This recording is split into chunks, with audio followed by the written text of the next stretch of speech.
नमस्कार, मी शिवांगी शर्मा आणि आपण पाहत आहात तळोदा वृत्तांकन न्यूज। चला जाणून घेऊया आजच्या ताज्या बातम्या। सातपुड्याची कत्तल, शासकीय यंत्रणेची मेहरबानी कोणावर?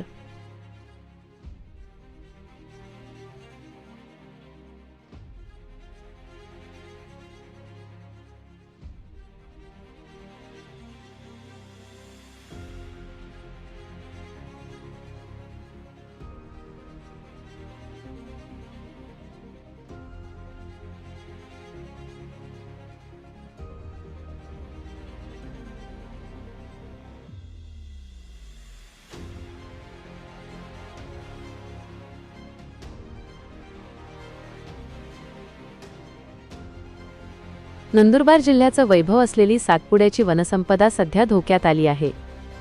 ज्या मेवासी वनविभागावर या जंगलाच्या रक्षणाची जबाबदारी आहे, त्याच विभागाच्या अधिकाऱ्यांच्या मेहरबानीने सातपुड्यात दिवसाढवळ्या सागवान वृक्षांची कत्तल सुरू असल्याचा खळबळजनक प्रकार उघडकीस आला आहे।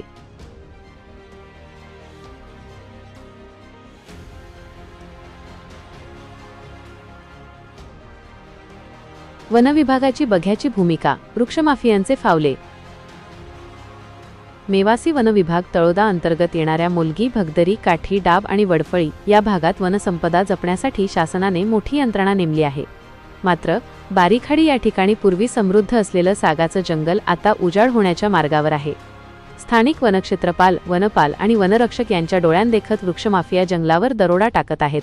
सर्व काही समोर घडत असतानाही वनविभाग जाणीवपूर्वक बघ्याची भूमिका घेत असल्याने यात मोठे आर्थिक साटेलोटे असण्याची शक्यता वर्तवली जात आहे।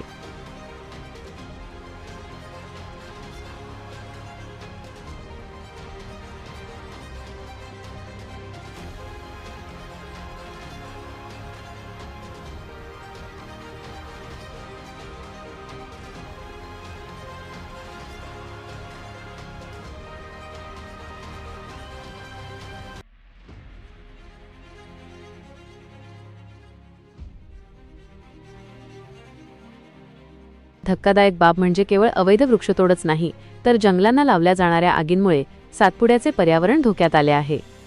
आमलीबारी गावासमोरील डोंगरावर लागलेल्या भीषण वणव्यामुळे येथील मौल्यवान जैवविविधता जळून खाक झाली आहे। सातपुड्याचे पर्वत कोळसा होत असतानाही मेवासी वन विभाग सुस्त पडला आहे। या भ्रष्टाचाराविरोधात काठी गावचे सामाजिक कार्यकर्ते जितेंद्र सरवरसिंग पाडवी यांनी थेट उपवन संरक्षकांकडे पुराव्यांसह लेखी तक्रार दाखल केली आहे।